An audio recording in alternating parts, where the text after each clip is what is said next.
Video like जरूर कर लीजिए और ऐसे वीडियो लगातार फ्री में पाने के लिए चैनल को तुरंत सब्सक्राइब कर लीजिए और बेल आइकन को जरूर टैप कर लीजिए ताकि आगे भी सारे वीडियो आपको मिलते रहे। यूट्यूब में फॉलो करते हैं तो प्लीज ये वाला फ्री टेलीग्राम चैनल जरूर ज्वाइन कर लीजिएगा। सारे नोटिफिकेशन सारे अपडेट यहीं पे आते हैं, ध्यान रखिए। दोस्तों, स्वागत है आपका स्टडी फॉर सिविल सर्विसेज में। भारत में गरीबी की स्थिति को हम देखने वाले हैं, लेकिन सबसे पहले ये जानेंगे कि गरीबी होती क्या है, यानी परिभाषा। उसके बाद तब गरीबी के प्रकार देखेंगे, उससे संबंधित जितनी भी समितियां, कार्यक्रम इत्यादि हैं जो कि सरकार प्रायः चलाती है गरीबी उन्मूलन के लिए, लेकिन वास्तव में उन्मूलन आज तक नहीं हो पाया है। यही हकीकत है। आर्थिक असमानता अभी भी अपने देश में बहुत ज़्यादा है, तो इसलिए ये जानना आवश्यक हो जाता है कि गरीबी असल में क्या है और इसे मिटाने के क्या मायने हो सकते हैं या इसे नापने के क्या मानदंड हैं। सबसे पहले तो नापने का तरीका। तो इन्हीं सब मुद्दों पर आधारित ये हमारा पूरा वीडियो है, इसे ध्यान से देखिएगा। ये बाइलिंगुअल है, दोनों भाषाओं में आपको लिखा हुआ दिखाई देगा। अपनी सुविधा अनुसार आप माध्यम का चयन करके देख सकते हैं। आगामी कोई भी एग्जाम अगर आप देने जा रहे हैं और अर्थशास्त्र और जनरल स्टडी, जनरल नॉलेज से जुड़ा हुआ प्रश्न आपकी परीक्षा में आता है, आपके सिलेबस का हिस्सा है, तो गरीबी से संबंधित एक आध प्रश्न तो आपको अवश्य ही देखने के लिए मिल जाते हैं, चाहे वो मेंस हो आपका या फिर objective type one day exam हो, यानी प्रीलिम्स इत्यादि। ठीक है, तो ये आप सभी के लिए उपयोगी है। आइए शुरू करते हैं। सबसे पहले भारत में गरीबी को जानने के लिए इसकी परिभाषा को देखें। गरीबी का मतलब क्या है, ये जो पुअर्टी है इसका मतलब क्या है?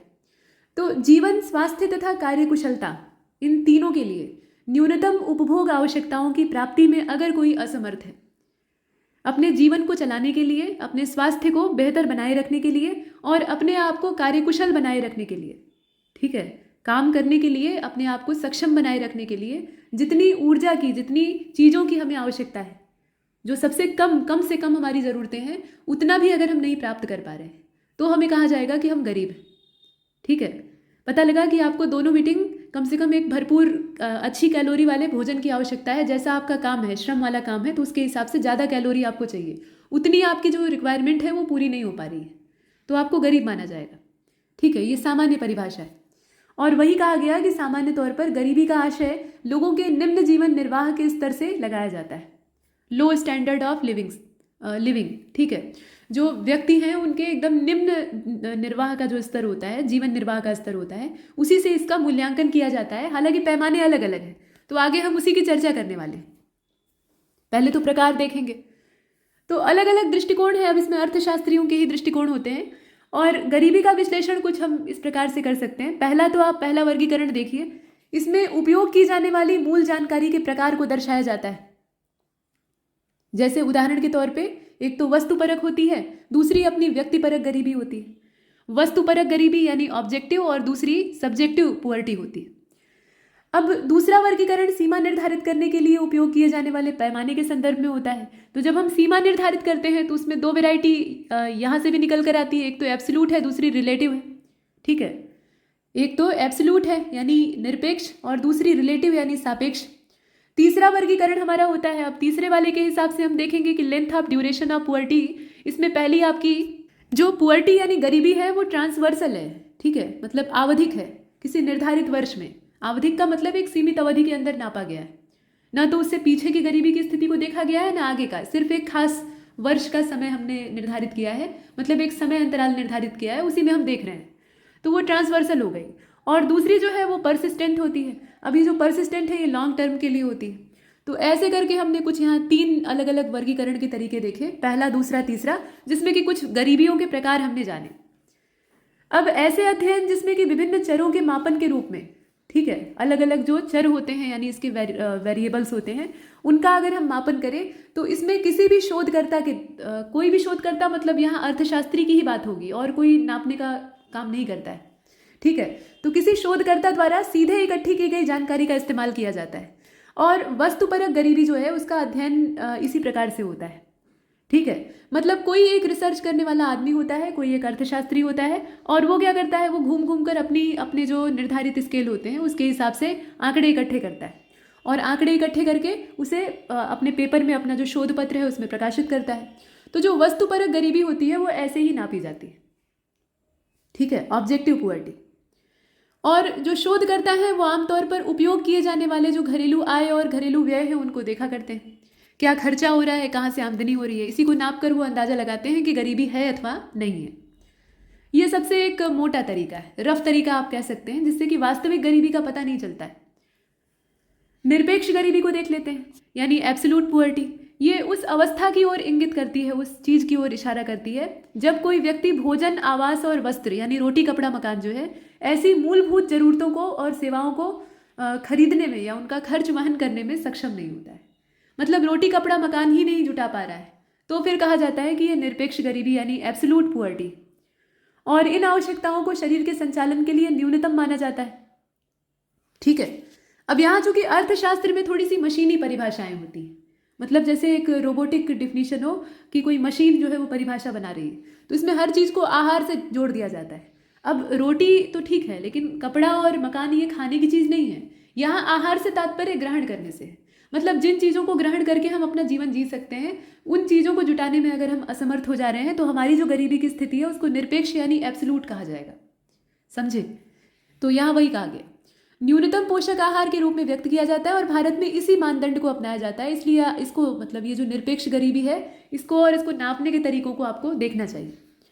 अब इसी रेफरेंस में आप देखेंगे कि योजना आयोग के द्वारा दैनिक रूप से आवश्यक आहार की न्यूनतम मात्रा ग्रामीण क्षेत्रों के लिए 2400 कैलोरी या 2400 कैलोरी और शहरी क्षेत्रों के लिए 2100 कैलोरी निर्धारित की गई है। मतलब इतनी हमारी पोषण की आवश्यकता है। अगर आप ग्रामीण क्षेत्र में काम कर रहे हैं, रूरल एरियाज में हैं, तो आपको शारीरिक मेहनत ज़्यादा करनी पड़ेगी। ऐसा माना जाता है कि गांव क्षेत्र में रहने वाले लोग खेती बाड़ी वाले काम करते हैं या मेहनत वाले काम, जो श्रम बल वाले काम होते हैं, उसको करते हैं, तो उसके लिए उन्हें ज़्यादा ऊर्जा की आवश्यकता है, ज़्यादा कैलोरी की आवश्यकता है, इसलिए उनके लिए 2400 कैलोरी। और जो शहरी जीवन है वो तथाकथित तौर पर आराम तलब होता है। हालांकि शहर में भी आप देखेंगे कि जो मजदूर वर्ग है वो दिन रात एकदम एड़ी चोटी का पसीना एक करके खटता रहता है, तो उनका तो श्रम बहुत ज़्यादा है, तो उन्हें भी इतनी ही कैलोरी चाहिए। लेकिन एक मोटा जो अनुमान है उसमें ये माना गया कि शहर में लोग कुर्सी पर बैठकर काम करते हैं, मतलब मेहनत कम करते हैं गांव की तुलना में, उनकी सक्रियता वैसी नहीं होती है, तो उन्हें जो कैलोरी की आवश्यकता है वो 2100 कैलोरी है। ऐसा अर्थशास्त्रियों का मानना है। ठीक है, और अर्थशास्त्रियों ने ही जो प्लानिंग कमीशन है उसको इन चीज़ों से अवगत कराया है।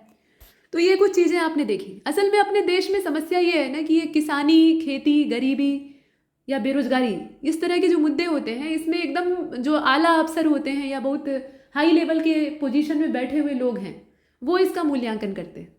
संभवतः उसमें से 90% लोग ऐसे होते हैं, मतलब संभवतः क्या, सही बात ही है, 90% लोग ऐसे होते हैं जिन्होंने कि गरीबी की शक्ल भी नहीं देखी।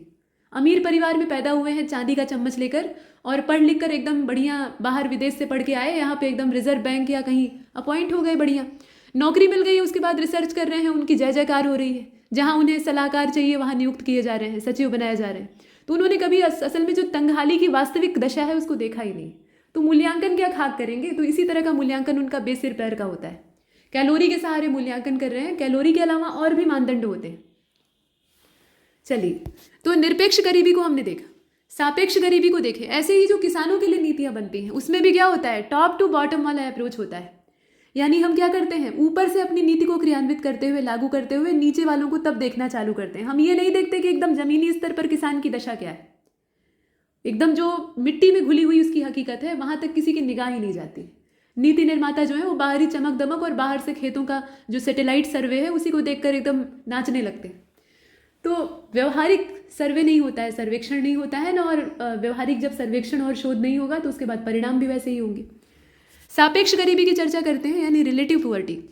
अब ये जो रिलेटिव पुअर्टी है, इसमें अवधारणा को आप देखेंगे कैसे, मतलब आसपास के अन्य लोगों के साथ संबंध, मतलब किसी एक को इसमें रखा ही नहीं जाता है, इसमें बहुत सारे लोगों को एक साथ देखा जाता है और उनका आपस में परस्पर संबंध कैसा है उसको देखा जाता है। अब ऐसा कब होता है, ऐसा इसलिए क्योंकि अब हम तुलना करेंगे, सापेक्षिक तौर पे हम देखेंगे कि कौन गरीब है और कौन अमीर है। और भारत में ये सापेक्षिक गरीबी जो है ये हर जगह आपको दिख जाएगी, क्योंकि सब लोग जो है वो समान रूप से संपन्न तो है नहीं। आपका पड़ोसी जो है वो धन्ना सेठ है, आप किसी काम के आदमी नहीं, मतलब पैसे रुपए के मामले में। तो ऐसे में फिर सापेक्षिक गरीबी यहाँ खूब बढ़िया मूल्यांकन होगा, अंतर भी आएगा। तो वही बात है, यहाँ पर अन्य लोगों से तुलना की जाती है। कहा गया कि किसी व्यक्ति को गरीब तब माना जाता है जब वो अपने परिवेश में विद्यमान अन्य लोगों की तुलना में, चाहे वो आर्थिक हो या सामाजिक हो, आजकल आर्थिक स्थिति के आधार पर ही सामाजिक दशा का निर्माण होता है, तो आर्थिक और सामाजिक रूप से अलाभान्वित स्थिति में होता है, तो गरीबी की उसे गरीबी की स्थिति में या गरीब माना जाता है कुल मिलाकर। मतलब आपका पड़ोसी, आपके कई सारे पड़ोसी जो है वो बहुत अच्छे खासे खाते पीते परिवार के हैं, आप भी कमा रहे हैं, ऐसा नहीं है कि आपका परिवार भूखों मर रहा है, लेकिन आपका जो जीवन का स्टैंडर्ड है वो उनके जैसा नहीं है। आप उनके बीच में एक हीन भावना से ग्रस्त व्यक्ति के तौर पे पड़े हुए हैं, आपको संकोच होता है अपनी चीज़ों को उजागर करने में, तो आप भी गरीब हैं। ठीक है। और गरीबी की यह अवधारणा असमानता की अवधारणा से बहुत नज़दीकी से जुड़ी हुई है। असल में ये गरीबी की अवधारणा नहीं बल्कि असमानता की अवधारणा है। समझ रहे हैं? अगर उसी व्यक्ति को जो वहाँ हीन भावना से ग्रस्त होकर अपनी चीज़ों को या अपनी जो वास्तविकता है उसको ढकने का प्रयास कर रहा है और उसी के चक्कर में उल्टे और ज़्यादा अपनी औकात से बाहर जाके खर्च कर रहा है कि आसपास मेरा स्टेटस कम से कम बना रहे, बिगड़े ना, जबकि वो उस हैसियत का आदमी नहीं है। अगर उसी व्यक्ति को उस जगह से, उन धन्ना सेठों के चंगुल से निकाल कर किसी ऐसे जगह रख दिया जाए जहाँ पर कि वो अकेला हो या उसी के समतुल्य लोग वहाँ मौजूद हो, तो वो एकदम खुशहाल भी हो जाएगा, उसके अंदर संतोष का वास हो जाएगा, संतुष्टि उसको प्राप्त हो जाएगी कि नहीं वो ठीक। लेकिन अब ऐसी दशा रहे कि आपके आसपास वाले जो हैं वो अरबपति हैं और आप लाखों के आदमी भी नहीं, तो फिर आपकी हालत तो खराब होने वाली है। ये इंसानी प्रवृत्ति है, आप साधु संत नहीं हो सकते।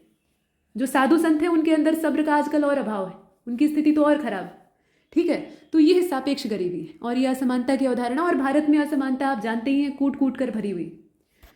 तो अब आइए आगे चलते हैं। जब हमने गरीबी की वेराइटीज देखी हैं तो गरीबी रेखा की बात करेंगे। अब ये जो पुअर्टी लाइन है इसको व्यक्त कैसे किया जाता है? तो व्यक्त किया जाता है व्यक्तियों से, क्योंकि आदमी ही गरीब होगा और कोई जीव जंतु गरीब नहीं होता। जीव जंतुओं में कोई गरीब या अमीर नहीं होता, हाँ ताकतवर और कमजोर होते हैं। तो गरीबी रेखा वह रेखा है जो कि प्रति व्यक्ति औसत मासिक व्यय को व्यक्त करती है। महीने में आप कितना खर्चा कर रहे हैं औसत, उसी के आधार पर इस गरीबी रेखा को तय किया जाता है।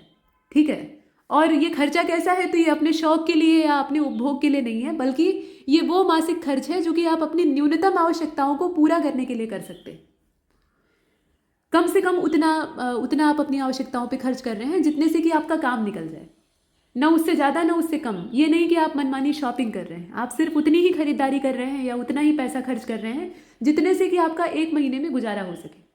ठीक है, और इसी खर्चे को देखकर यह तय किया जाता है कि गरीबी रेखा के आप इस पार हैं कि उस पार।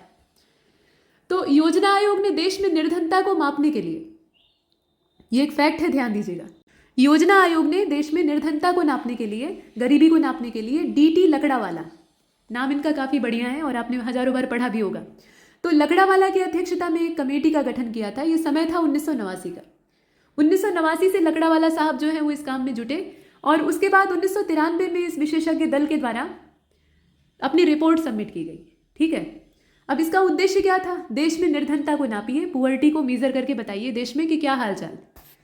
तो डीटी लकड़ावाला ने अपना सर्वे का काम किया और गरीबी रेखा का निर्धारण आय तथा उपभोग के रूप में किया जाता है। आय और उपभोग यानी जो इनकम है और कंज्यूमशन है, दोनों के रूप में किया जाता है। किसी एक को लेकर हम जो पुअर्टी लाइन है उसको डिसाइड नहीं कर सकते या उसके बारे में नहीं बता सकते, दोनों हमें देखना होता है। लेकिन अगर आय की तुलना में खर्चा ज़्यादा है, अब यहाँ उसको दूसरे ढंग से कहा गया है कि आय की तुलना में उपभोग गरीबी रेखा की सीमा निर्धारित करने का एक बेहतर मापदंड है। मतलब ये कि आप कमा कितना रहे हैं और आप खर्चा कितना कर रहे हैं। जितना कमा रहे हैं उसका एक बड़ा हिस्सा अगर आप खर्च कर दे रहे हैं, बचत नहीं कर पा रहे हैं, तो भी आप गरीब हैं। ठीक है, पता लगा आप कमा रहे हैं 40,000 या 20,000 या 50,000, मतलब एक औसत कमा रहे हैं आज की महंगाई के समय में जो एक रेंज है, और उतना पूरा आपके घर की ज़रूरतों में खर्च हो जा रहा है, आप पैसा उड़ा नहीं रहे हैं।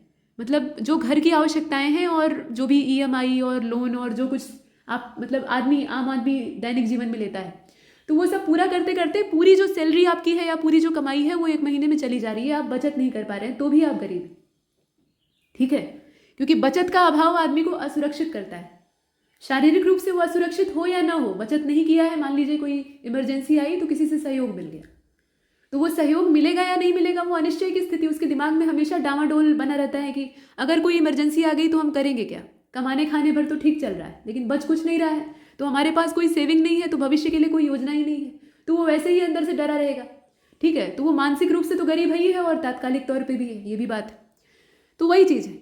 और उपभोग से संबंधित व्यापक आंकड़े उपलब्ध हैं और उपलब्ध रहते भी हैं, वो तो सरकार पता लगाती रहती है कंज्यूमशन के बारे में।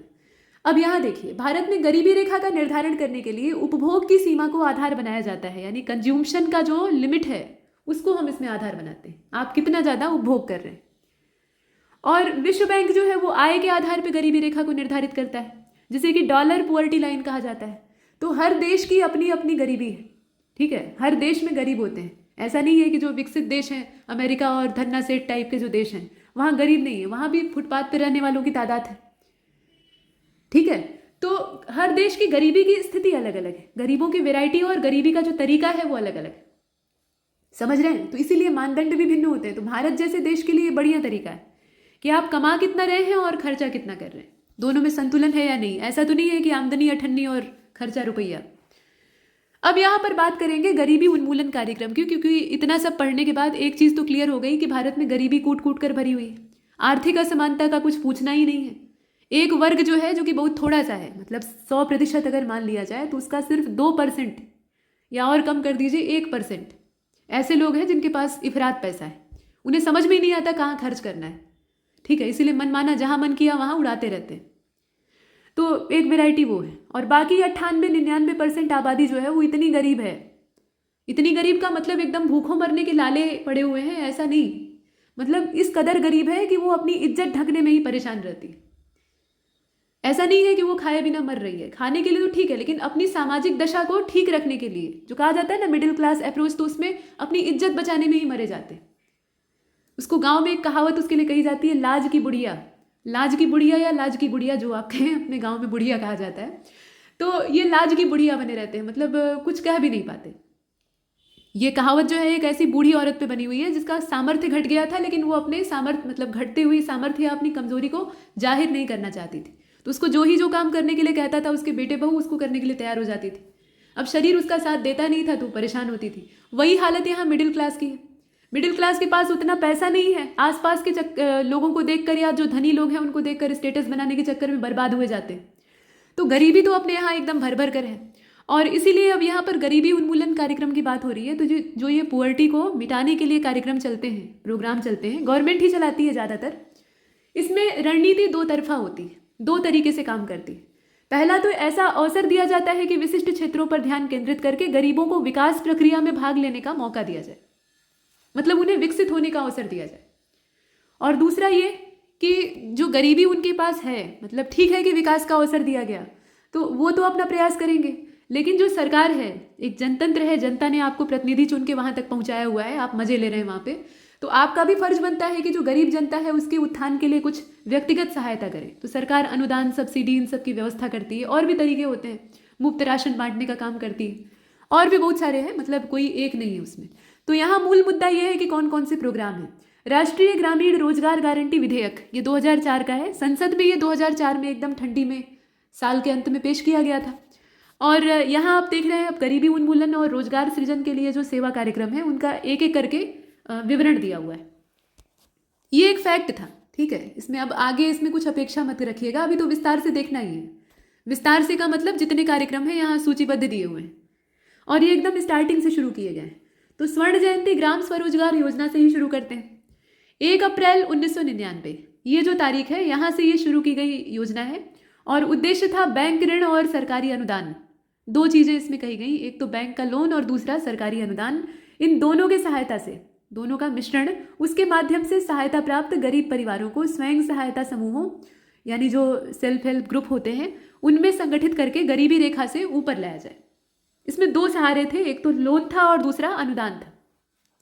समय याद रखिएगा, समय पूछा जाता है, ठीक है। कई बार लिस्ट मिलाने के लिए दे दिया जाता है जो पुरानी योजनाएं होती।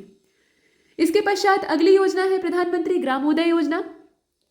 इसे लॉन्च किया गया था 2000-2001 वाला जो बजट सत्र था उस समय। और इसमें प्राथमिक स्वास्थ्य, प्राथमिक शिक्षा, ग्रामीण आश्रय, ग्रामीण पेयजल, पोषण, विद्युतीकरण, मतलब गांव के क्षेत्र में जितनी भी जीवन जीने के लिए बुनियादी आवश्यकताएं चाहिए, साफ सुथरा पानी या फिर स्वच्छ वातावरण, प्राथमिक स्वास्थ्य, आपका स्वास्थ्य केंद्र वहाँ पर हो, आप कोई बीमारी हो तो आपको सहायता मिल सके। इसके अलावा पोषण संबंधी आपकी आवश्यकता पूरी हो सके, वहाँ पे इलेक्ट्रिफिकेशन पूरा 100% नहीं भी तो काम भर हो, ठीक है। तो इस तरह की जो बुनियादी ज़रूरतें होती हैं, बुनियादी ढांचे होते हैं, उनके विकास के लिए यहाँ पर ये राज्यों और केंद्र शासित प्रदेशों को अतिरिक्त केंद्रीय सहायता के आवंटन की परिकल्पना थी, ठीक है। केंद्र यहाँ इस मामले में सहायता करेगा उन राज्यों की और उन केंद्र शासित प्रदेशों की। तो इस प्रोग्राम का समय याद रखिएगा, सन 2000-2001, ठीक है। इसके बाद आप देखें न्यूनतम आवश्यकता कार्यक्रम, मिनिमम नीड्स प्रोग्राम इसको कहा जाता है, या MNP आप कह सकते हैं शॉर्टकट। कुल मिलाकर इसमें कहा गया कि मिनिमम नीड्स प्रोग्राम जो है, जैसा नाम है वैसा ही काम, इसमें ज़्यादातर चीज़ें नाम से स्पष्ट हो जाती हैं। तो कुछ आधारभूत न्यूनतम आवश्यकताओं को पूरा करने के लिए इस प्रोग्राम को लाया गया था। और ख़ास बात यह है कि जो 5वीं पंचवर्षीय योजना थी 1974 से लेकर 78, उसके पहले वर्ष में शुरुआत में ही इस कार्यक्रम को शुरू किया गया था। ठीक है, तो ये 5वीं पंचवर्षीय योजना में आया है, ऐसा पूछा जाता है कौन से 5 ईयर प्लान में या किस समय इसको लॉन्च किया गया था। इसके बाद अगला हम देख रहे हैं नेशनल सोशल असिस्टेंस स्कीम यानी सामाजिक सहायता योजना, और ये 15 अगस्त 1995 को गरीबी रेखा से नीचे जीवन यापन करने वाले यानी बिलो पुअर्टी लाइन उन लोगों के लिए शुरू की गई थी। अगला प्रोग्राम अपना है सामूहिक जीवन बीमा योजना। ये बीमा कार्यक्रम है, नाम से स्पष्ट है, और ग्रामीण क्षेत्रों के लिए इसको शुरू किया गया था 1995-96 में। इसके बाद आप यहाँ देख रहे हैं यहाँ देखें national food for work programme यानी राष्ट्रीय काम के बदले अनाज कार्यक्रम, काम करने के बदले अनाज। तो अब ये जो प्रोग्राम है इसमें एक श्रम रोजगार के सृजन में तीव्रता लाने का काम था, और देश में 150 सबसे पिछड़े जो जिले हैं वहां पर 14 नवंबर सन 2004 को राष्ट्रीय काम के बदले अनाज कार्यक्रम को शुरू किया गया था। इसका जो मोटिव है उसे आप साफ साफ इसके नाम में देख रहे हैं। अगला संपूर्ण ग्रामीण रोजगार योजना है, जिसे कि SGRY कहा जाता है। लॉन्च किया गया था इसे 2001 यानी 2001 में, और इसके पीछे भी वही उद्देश्य है, मतलब अतिरिक्त श्रम की बात की जा रही है, अतिरिक्त श्रम रोजगार प्रदान करना खासतौर पे ग्रामीण क्षेत्रों में। और इससे होगा क्या, तो खाद्य सुरक्षा और पोषण का स्तर दोनों ही सुधरेगा, दोनों बेहतर हो जाएगा, ऐसा माना गया था। अगला जो प्रोग्राम हम देखने वाले हैं वो है ग्रामीण आवास यानी इंदिरा आवास योजना, IAY। ठीक है, अब ये जो इंदिरा आवास योजना है इसको मतलब ये ऑपरेशनलाइज की गई थी, समय था 1999-2000 का। ठीक है, सन 2000 मतलब ये बजट सत्र की बात की जा रही। तो इसमें गरीबों के लिए निःशुल्क घर बनाने की योजना थी, इंदिरा आवास योजना, इसे आप देख रहे हैं, निःशुल्क आवास उपलब्ध कराना। और यहाँ पर रोजगार योजना को भी आप देखें, इसको स्टार्ट किया गया था 1993 में। जो बेरोजगार युवा हैं, शिक्षित बेरोजगार हैं, उनको आर्थिक रूप से व्यवहार्य गतिविधि की स्थापना के लिए स्वरोजगार के अवसर उपलब्ध कराना, ये इसका उद्देश्य था।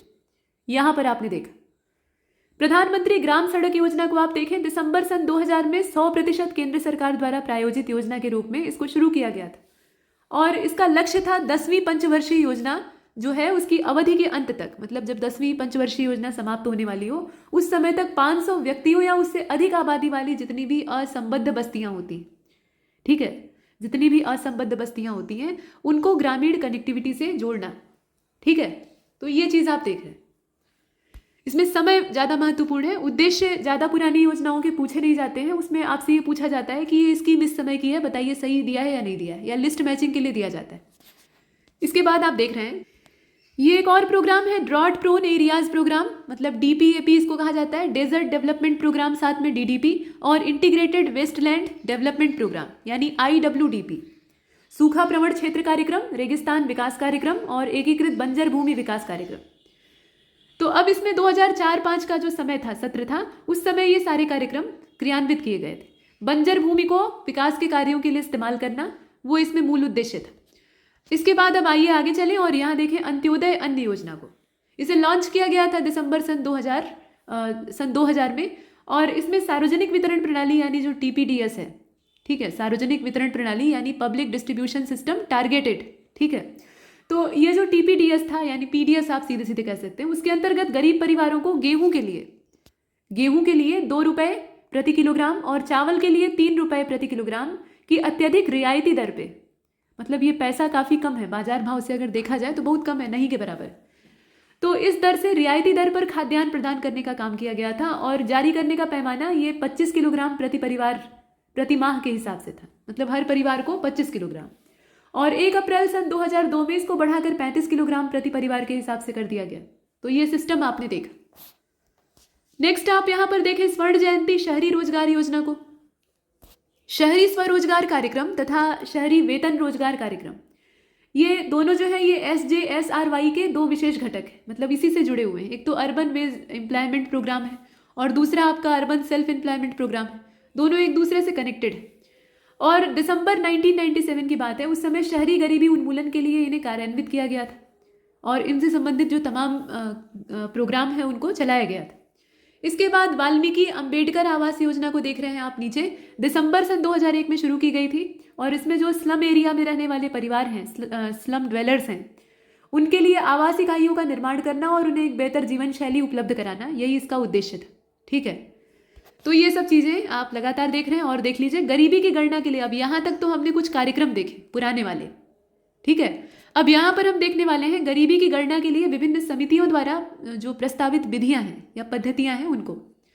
तो ये मेथडोलॉजी है और इसमें सबसे पहले आप देख रहे हैं कार्य समूह। अब सीधी बात गरीबी की हो रही है, अर्थव्यवस्था की हो रही है, तो इसमें योजना आयोग का नाम आएगा ही आएगा।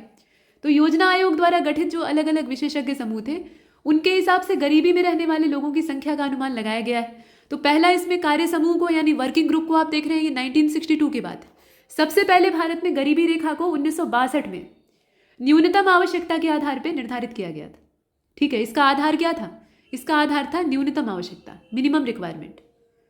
और इसमें जीवन जीने के लिए व्यक्ति के लिए जो भोजन और गैर खाद्य वस्तुएं थी, न्यूनतम आवश्यकता में भोजन तो है ही है, वो तो चाहिए ही, उसके बिना चलेगा ही नहीं। उसके अलावा जो अन्य चीज़ें जैसे कि कपड़ा और मकान, रोटी कपड़ा मकान वाला हमने देखा था ना, वही सब चीज़ें इसमें आधार बनाई गई थी। तो पहली बार ऐसा 1962 में हुआ था। इसके बाद वीएम दांडेकर और एन रथ के द्वारा एक अध्ययन किया गया था। ये दो अर्थशास्त्री हैं, 1971 का समय। तो इस पर योजना का अध्ययन आयोग द्वारा नहीं किया गया था और न कराया गया था, मतलब आयोग इसमें सम्मिलित नहीं था, ये इनका व्यक्तिगत काम था। कई बार ऐसा होता है कि जो अर्थशास्त्री हैं वो अपने व्यक्तिगत प्रयास करते हैं तो वही चीज़ दिखाई देती। और भारत में गरीबी की रेखा की उत्पत्ति इन दो अर्थशास्त्रियों के मौलिक कार्य में निहित है। तो सबसे पहले प्रति व्यक्ति प्रतिदिन 2250 कैलोरी के न्यूनतम कैलोरी मानदंड को पूरा करने के लिए आवश्यक उपभोग स्तर इन्हीं के माध्यम से स्थापित किया गया था। ठीक है, मतलब इसमें कैलोरी की मात्रा निर्धारित करने वाला जो काम है वो पहली बार संभवतः किया गया था।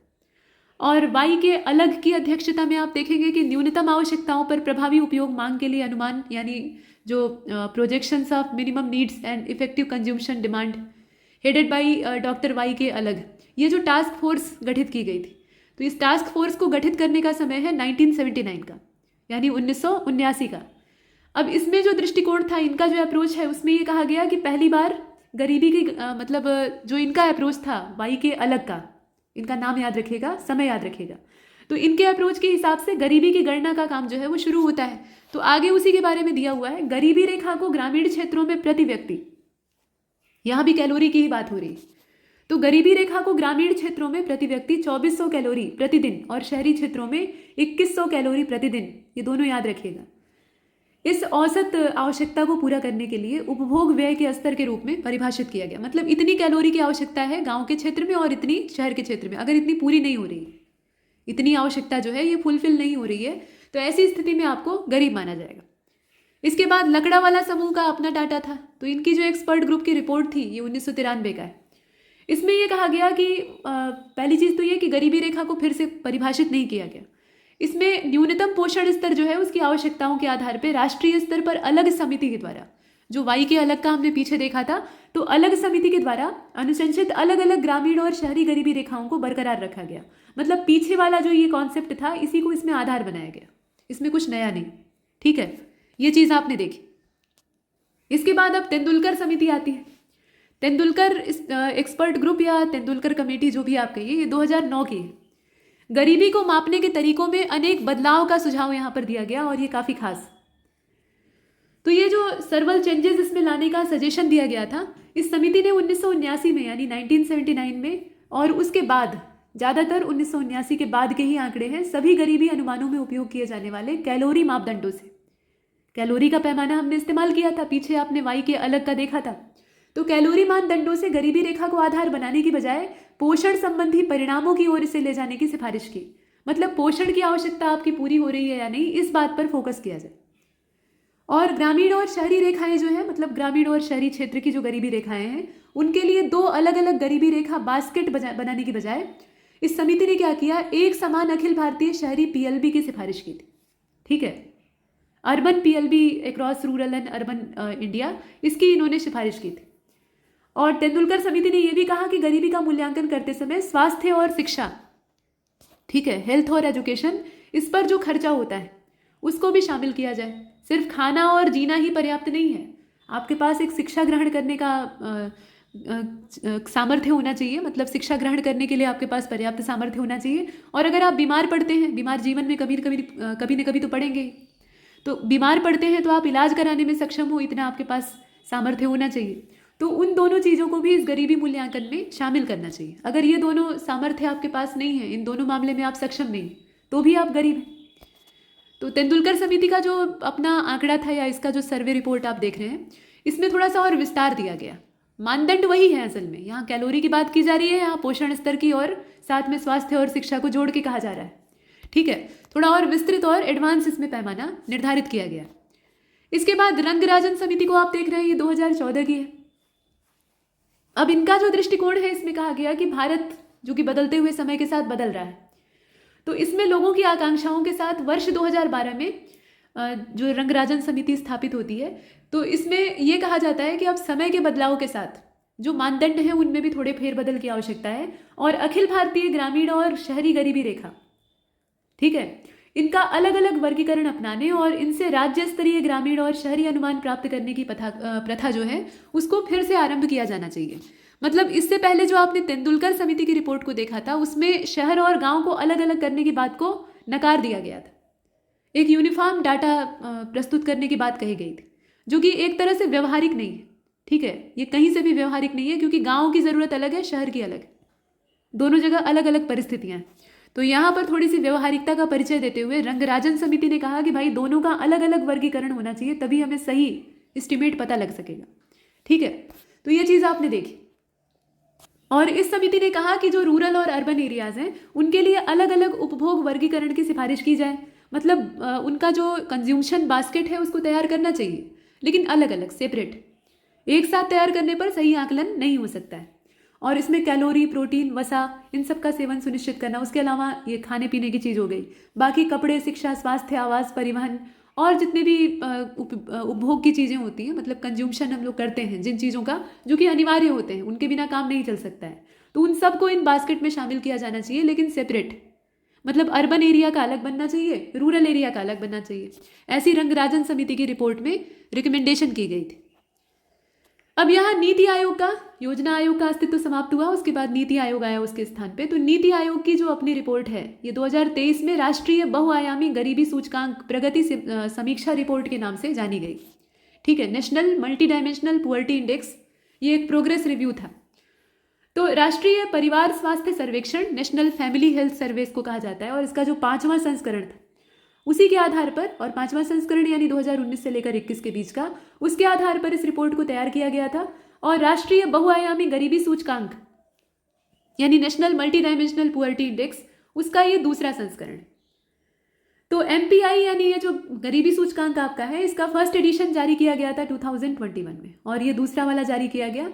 अब इसमें जो MPI है, मतलब ग्लोबल MPI है, ऐसा तो है नहीं कि ये जो वैश्विक गरीबी सूचकांक है, माफ कीजिएगा, देशी स्तर का जो ये गरीबी सूचकांक हमने मल्टी डायमेंशनल पुअर्टी इंडेक्स तैयार किया है, ये सिर्फ अपने ही देश में होता है, ये दुनिया भर में होता है, दुनिया भर के देशों को इसमें नापा तौला जाता है। तो ठीक उसी की तरह से, यानी जो वैश्विक अपना MPI है, ग्लोबल MPI, उसी की तर्ज पर भारत में भी राष्ट्रीय MPI के लिए 3 समान महत्व वाले आयाम रखे गए। तो 3 इसमें जो आयाम या 3 पिलर जो तय किए गए, पहला था इसमें स्वास्थ्य यानी हेल्थ, दूसरा एजुकेशन, और तीसरा जो स्टैंडर्ड ऑफ लिविंग है। ठीक है, ये 3 चीज़ें इसमें आधार बनाई गई। और इसके अलावा 12 इंडिकेटर जो कि इन्हीं क्षेत्रों से जुड़े हुए थे, वो इसमें शामिल किए गए, और इन्हीं के आधार पर परखा गया कि मल्टी डायमेंशनल पुअर्टी इंडेक्स में किसको कहाँ पर होना चाहिए।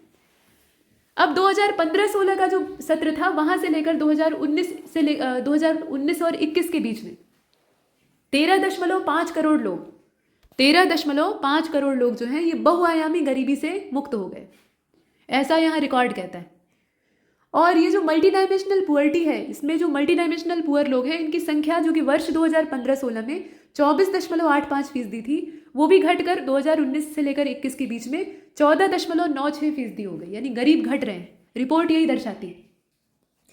ग्रामीण क्षेत्र में गरीबी में गिरावट देखी गई, और 2015-16 और 2019-21 का जो समय है, इस बीच में गरीबी दर 32.59% से गिरकर 19.28% हो गई।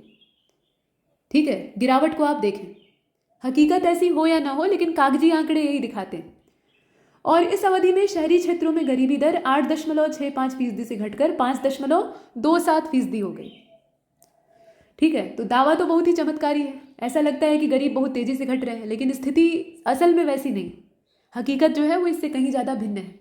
अब इसमें कई सारे काम या कारण हो सकते हैं। या तो राजनीतिक जो लीडर्स हैं वो अपनी महत्वाकांक्षा में अपनी कमियों को नहीं दिखाना चाहते, ये वजह हो सकती है।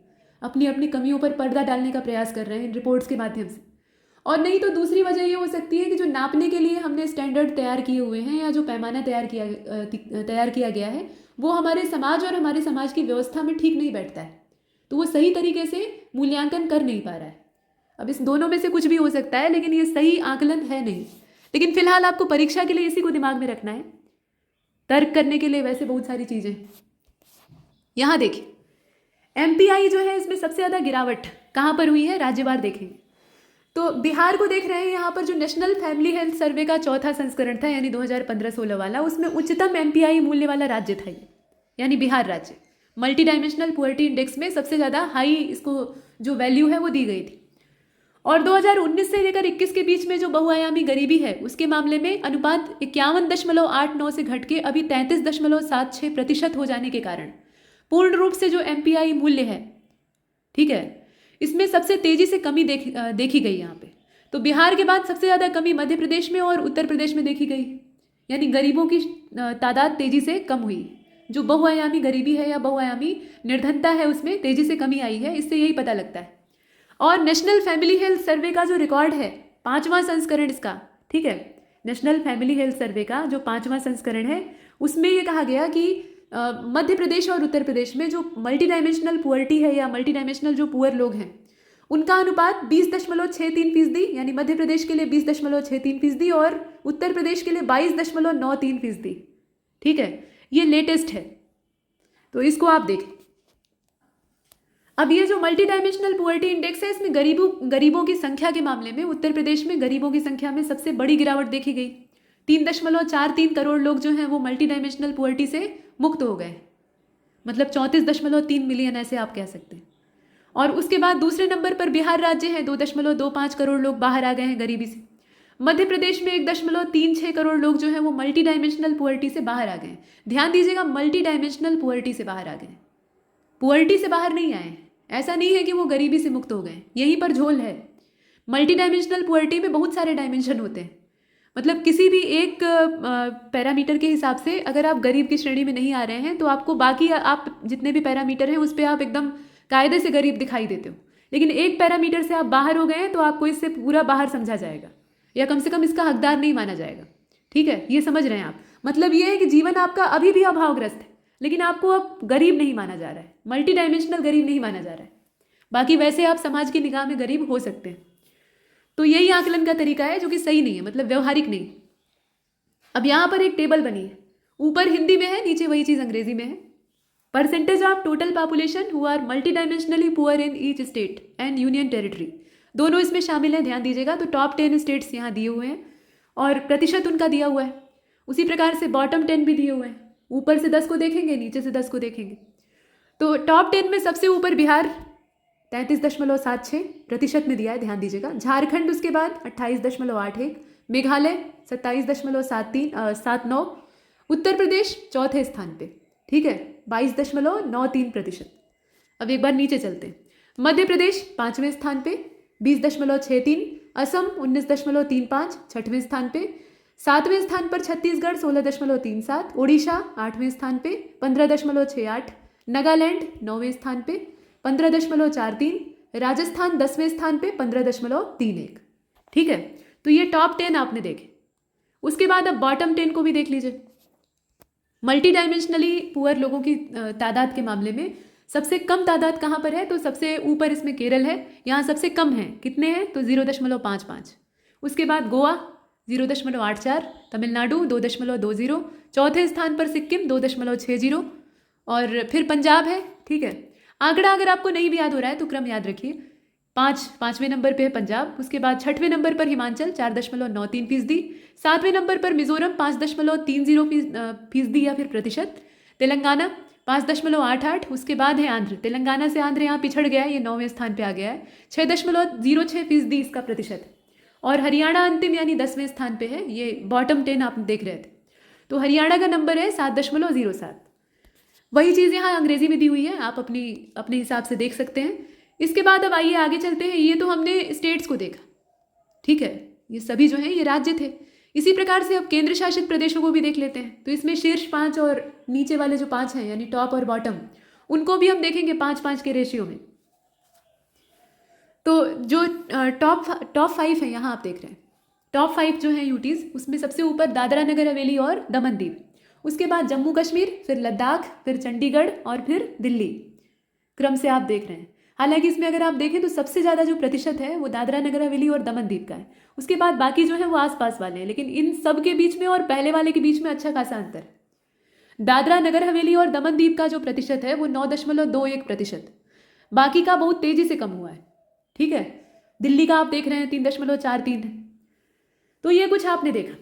उसी प्रकार से यहाँ आ जाइए, जो बॉटम 5 है उनको देख लेते हैं। तो बॉटम 5 में आप देखें पुडुचेरी है, पुडुचेरी कितना 0.85। उसके बाद फिर लक्षद्वीप 1.11, अंडमान निकोबार 2.30, दिल्ली 3.43, ये दोनों में शामिल हो गया है, और लद्दाख 3.53, ठीक है। इसी तरीके से आपने देखा, वही चीज़ यहाँ अंग्रेजी में दी हुई है और ये हिंदी में दी हुई है। तो जाए जैसे पूछे। अब आप सोच रहे होंगे कि यहाँ दिल्ली लद्दाख इसमें भी दिया है, इधर भी दिया है सब, तो करें क्या। अब कोई एक पूछेगा, ठीक है, स्टेटमेंट में भी देगा तो किसी एक का जिक्र देगा, तो उसमें से जो आपसे पूछा जाए, टॉप 5 पूछा जाए तो उसके हिसाब से चुनिएगा, बॉटम 5 पूछा जाए तो उसके हिसाब से चुन लीजिएगा, ऐसे करना है। अब आइए आगे चलते हैं। यहाँ देखें आप, ये उत्तर प्रदेश का आंकड़ा है, उत्तर प्रदेश के शीर्ष 5 जिले जहाँ पर कि बहुआयामी रूप से गरीबों की जनसंख्या सबसे ज़्यादा है, मतलब मल्टी डायमेंशनल जो पुअर्टी है वो सबसे ज़्यादा कहाँ पर है, इसको हम देखेंगे। तो इसमें जो टॉप 5 है आप देख रहे हैं, कम और ज़्यादा दोनों दिया हुआ है। तो पहले टॉप 5 में देखिए, सबसे पहले स्थान पर आता है बहराइच, बॉटम वाला बाद में देखेंगे, इधर वाला बाद में देखेंगे, पहले इधर वाला। चलिए, तो सबसे पहले बहराइच है, यहाँ पर सबसे ज़्यादा है 54.44%। उसके बाद दूसरे स्थान पर है श्रावस्ती 49.62%। तीसरे स्थान पर है बलरामपुर, अभी ज़्यादा वालों को देख रहे हैं, 41.55। चौथे स्थान पर है बदायूं 40.37। पाँचवें स्थान पर है सीतापुर 40.15, ठीक है, इनको आपने देखा। इसके बाद इधर आ जाइए, अब इसमें जो सबसे कम वाले हैं, मतलब शीर्ष 5 जिले या बॉटम 5 भी आप कह सकते हैं, तो ये बहुआयामी रूप से गरीब जनसंख्या के मामले में सबसे कम प्रतिशत रखते हैं। तो सबसे ऊपर इसमें गाजियाबाद है 6.93%। उसके बाद फिर लखनऊ है, ठीक है, थोड़ा ऊपर कर लेते हैं। अच्छा, लखनऊ 8.48। उसके बाद कानपुर नगर है 9.11, गौतम बुद्ध नगर है 12.16, हापुड़ है 12.60, ठीक है। तो ये 5 अच्छे वालों को हमने देखा। अब यहाँ पर उत्तर प्रदेश के शीर्ष 3 जिलों को हम देखने वाले हैं, जो कि 2015-16 का जो समय था वहाँ से 19-21 के बीच में बहुआयामी रूप से गरीब जनसंख्या के प्रतिशत के रूप में सबसे ज़्यादा कमी दर्ज की है, ठीक है। सबसे ज़्यादा कमी कहाँ पर आई है, सबसे ज़्यादा घटा कहाँ पर है ये प्रतिशत, ये आपको देखना है। तो ऐसे जो 3 हैं उनको यहाँ शुरुआत में दिया हुआ है, और सबसे कम कहाँ पर जो मल्टी डायमेंशनल पुअर्टी है उसमें कमी आई है उसको भी देखेंगे साथ में। लेकिन सबसे पहले जहाँ ज़्यादा कमी आई है उसको देखते हैं। तो ये 3 है। महाराजगंज में सबसे ज़्यादा कमी आई है -29.64, माइनस का मतलब है कि इतना कम हो गया है। गोंडा में -29.55 और बलरामपुर में -27.90। सबसे कम कहाँ पर घटा है, तो गौतम बुद्ध नगर में सबसे कम घटा है -3.01। उसके बाद लखनऊ है -3.68 और तीसरे स्थान पर है झांसी -5.03। वही चीज़ यहाँ अंग्रेजी में दी हुई, ठीक है। अब आइए आगे चलते हैं। नीति आयोग की जो बहुआयामी निर्धनता रिपोर्ट है 2023 वाली, उसके हिसाब से उत्तर प्रदेश के लोग किस संकेतक से सबसे ज़्यादा वंचित हैं। कई सारे उसमें इंडिकेटर्स होते हैं, तो कौन सा इंडिकेटर है, तो ये हाउसिंग है। आवास बहुत सारे लोगों के पास अभी भी नहीं। और नीति आयोग की ये जो बहुआयामी निर्धनता रिपोर्ट यानी मल्टी डायमेंशनल पुअर्टी रिपोर्ट 2023 है, इसमें सबसे ज़्यादा सुधार कौन से इंडिकेटर में देखा गया है, तो जो मैक्सिमम इंप्रूवमेंट देखा गया है वो सैनिटेशन में यानी स्वच्छता में देखा गया। ये 2 चीज़ें यहाँ पर पता होनी चाहिए। और यहाँ पर हमारा ये लेक्चर भी समाप्त होता है, क्योंकि पुअर्टी से संबंधित जितने भी रिकॉर्ड, जितने भी आंकड़े आवश्यक थे, परीक्षा उपयोगी थे, उन सब को हमने इसमें समेट लिया है। तो इतना ही पर्याप्त है। इतने से आपकी आगामी परीक्षाओं में पुअर्टी से संबंधित या इससे जुड़े हुए किसी भी